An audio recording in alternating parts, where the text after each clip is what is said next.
Hi, it's time for a video about video. This video is going to be entirely different than what I thought it was going to be when I was setting up to do it. A while ago, I have to introduce Harvey. This is Harvey. Harvey's a hedgehog, and Harvey is the executive producer of all of our YouTube videos. And he was quite excited today because he heard that I was going to do a video about video, and he said, it was a lot like television, and he's never done television before, and he was all excited about producing an episode for television or being on television. And he was particularly excited when he heard that we have actually 3 cameras, and he always wanted to do a 3-camera setup to do a television episode, and I don't know, it's some kind of executive producer-y kind of thing.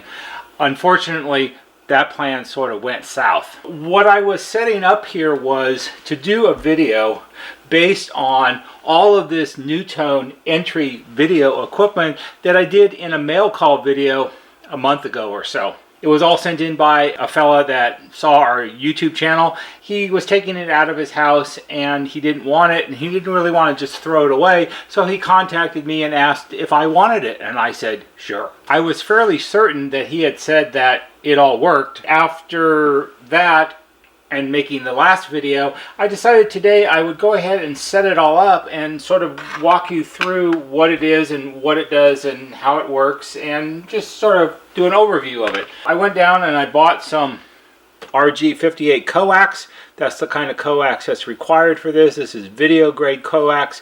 I didn't spend a lot on this, which was good. I bought actually the cheapest 50-foot roll of this that I could find. It cost me about $8. It's not very good quality. It's a sort of a low grade RG58, but for playing around on the workbench it would be fine. And I set it all up. I connected it up to the 3 cameras. I connected it up to the switcher module. I connected up to 2 monitors. I have it all powered up on my bench power supply. In the end, there's no picture. I did some messing around with it. A common problem on this particular system, this is a NuTone VIS1000 system, is the video switcher module will fail and it won't switch between the 6 different inputs. So I bypassed that and I wired cameras directly to one of the monitors. I have the 2 monitors hooked up, the other one's over here, which you can kind of see.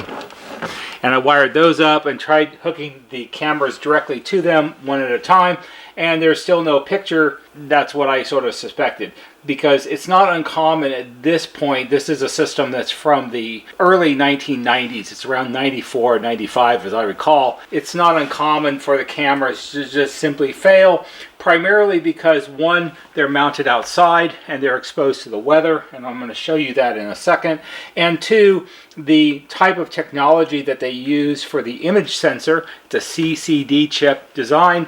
It's the early days of that type of equipment. It was real popular in not only in surveillance cameras, but in camcorders and things like that. They lose their sensitivity over time and eventually fail, and unfortunately that's not a repairable or replaceable item. So Harvey's big plan of being the executive producer on a video about video for television sort of went down the tubes, because that ain't going to happen today. So we'll try to salvage a little bit of this if we possibly can, and let me show you some of the things that I found, and then we'll talk a little bit about the technology that was utilized to make all of this type of system work. We'll start with the front door speaker. This is a NuTone IS58VWH. It's WH because it was white when it was new, and it has this really nice Zymac cast grill assembly.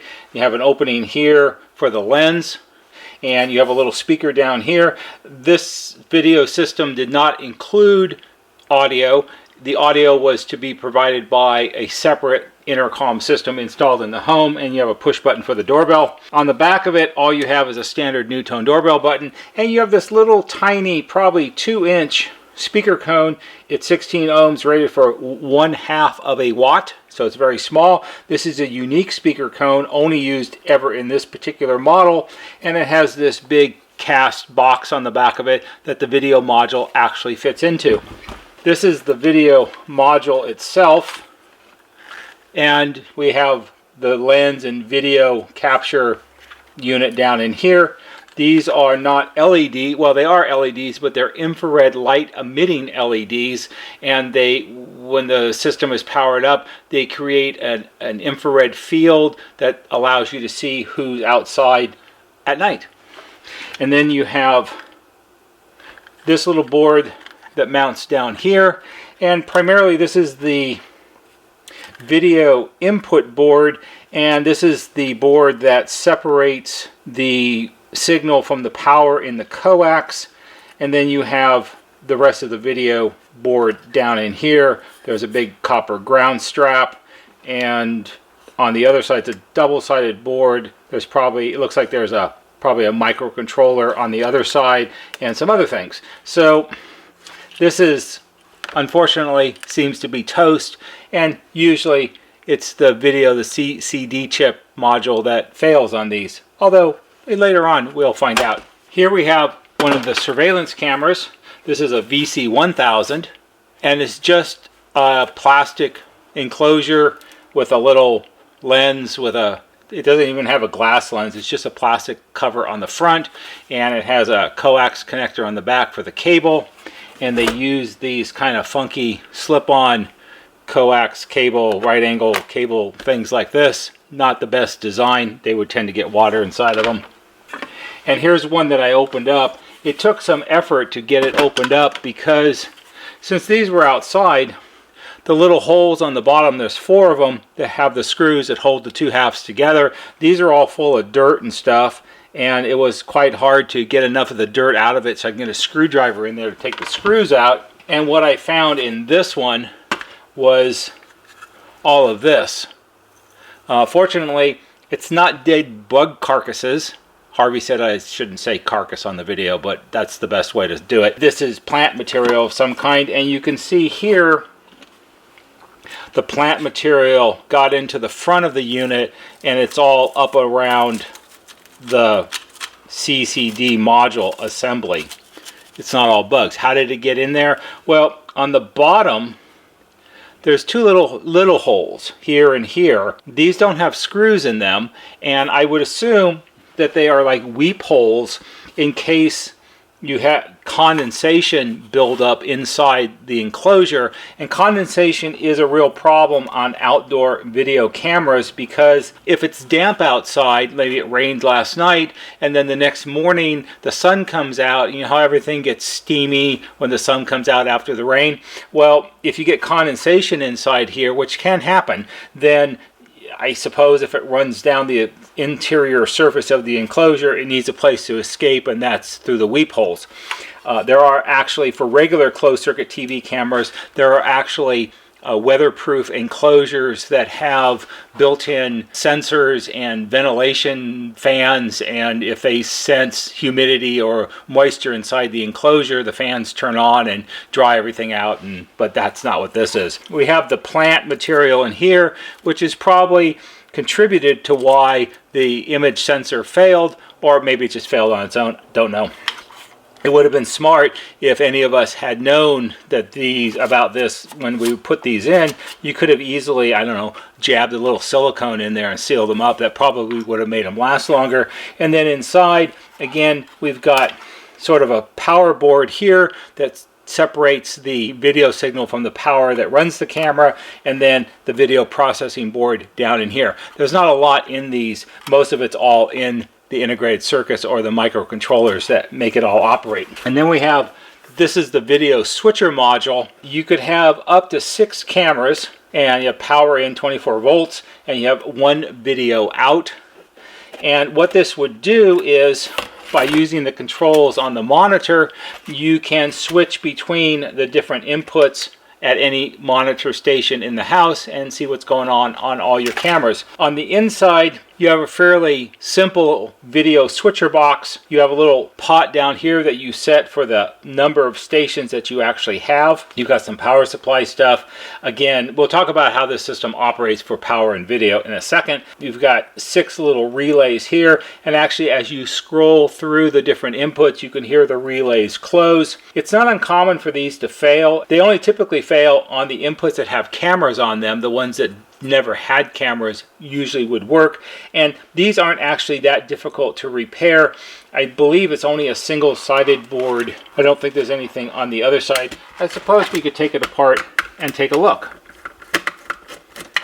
See, when all of this was new, back in the early 90s, this was all covered by NuTone's lifetime guarantee warranty, which has been since discontinued and they don't honor it. And I'm not going to go on a rant about that. We lift this out of here.